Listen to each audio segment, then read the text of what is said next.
So let me welcome to the program a congressman who's been very active in continuing the fight against Obamacare, Congressman Tim Griffin of Arkansas. How you doing, sir? I'm doing great. Thanks for having me.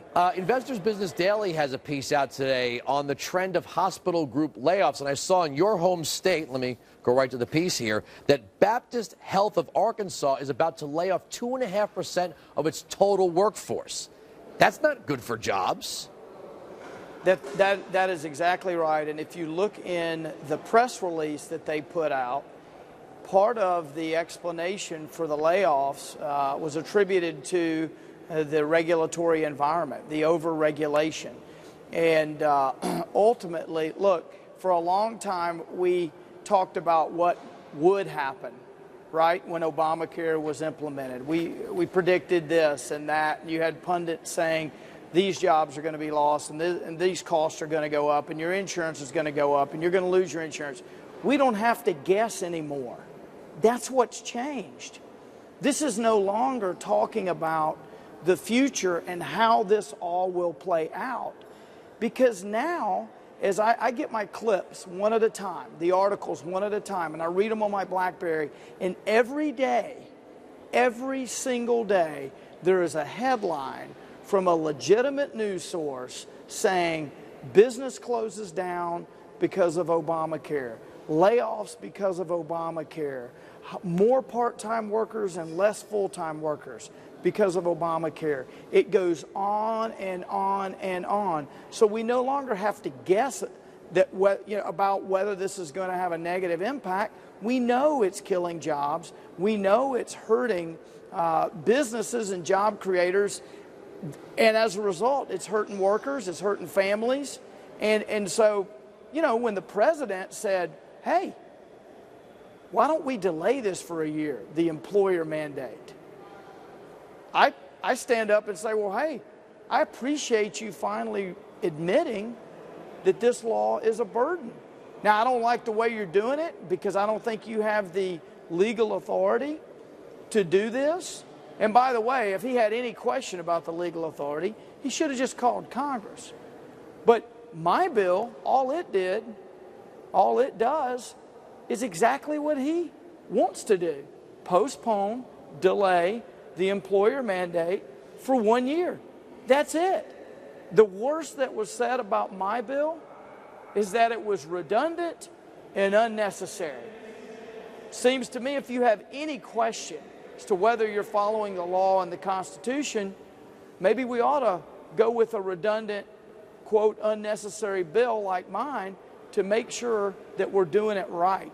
So that's a little bit of what's going on, and obviously Todd Young's bill is really critical to my bill because they are two sides of the same coin. If you're going to admit that there's a problem with the employer side, you need to give relief to the individual on the individual mandate Let me side. jump in here because it seems like the Democrats sense the problem. I mean, every day the poll numbers of support go down, and they're afraid to lose the Senate in 2014. And now you've got the president lining up Oprah Winfrey, John Bon Jovi, Jennifer Hudson, and Michael Cera, Hollywood actors and musicians, to sell this. But when you have people endorse something, aren't we supposed to believe they're actually using what it is that they're endorsing? Yeah. I don't think anyone thinks that Oprah Winfrey, one of the wealthiest women on earth, is going to be signing up for the Obamacare exchanges. It's ridiculous. We all know that none of these folks are going to be forced to take insurance they don't want or get health care that they don't want. We know that. And at the end of the day, you can try to dress this up. But at the end of the day, this is such a massive failure. There is no way a little bit of PR is going to be able to convince people that it's good for them. Why? Because they will actually be seeing the results and the impact in their own lives. And you can run a bunch of ads and you can tell a nice little story to folks, but if you're telling them that the nasty food that they ate last night really tasted good, you're not going to convince them, because that is something that they have a real life experience with, and they're going to know that your talk is just talk. because they are going to see it negatively impacting their employer, their job, their health care choices.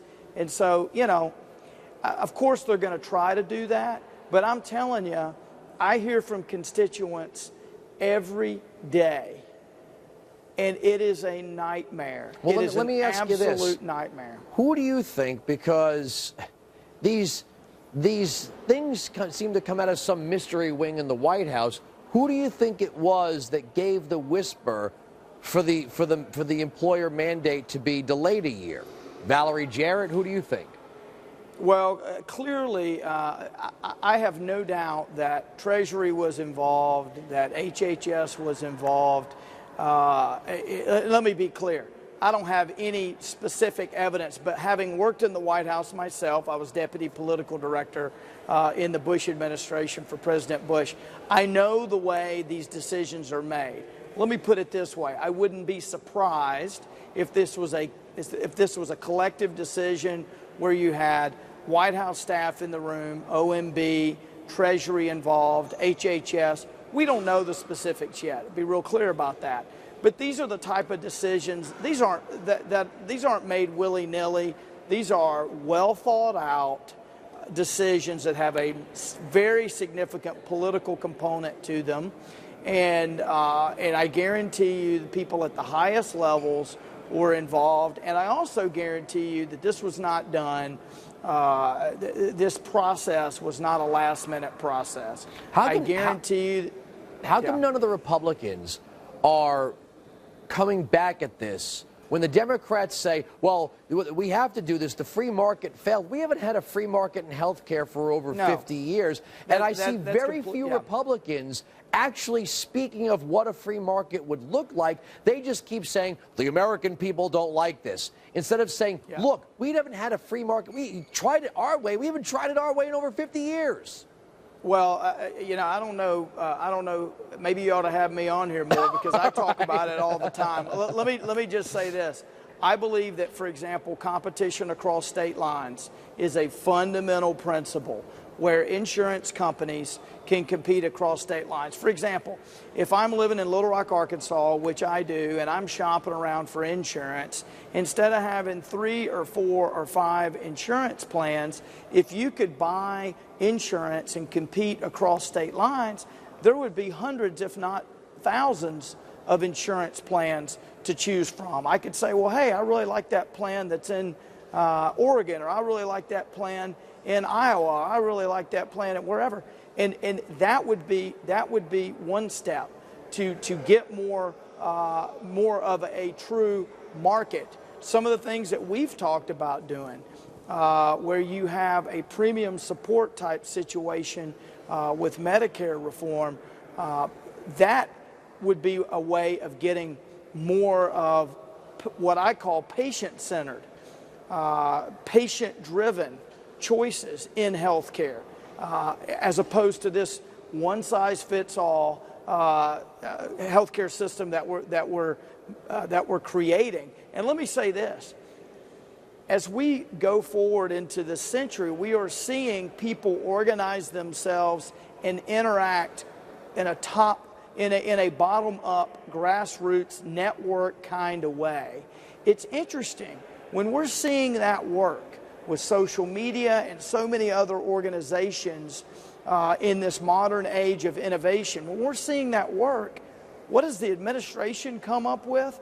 They come up with the exact opposite. Central planning. And that's why when I talk to millennial friends of mine, I say, look, your generation is all about innovation. You're all about networking from the bottom up, creating these innovative structures but that Congressman, are efficient. you know economists on the left have been making the claim for years that somehow health care is different and must be more governed because of that. I got to leave it there, Congressman Griffin. Thank you so much for joining us. We'll get you back on the program soon.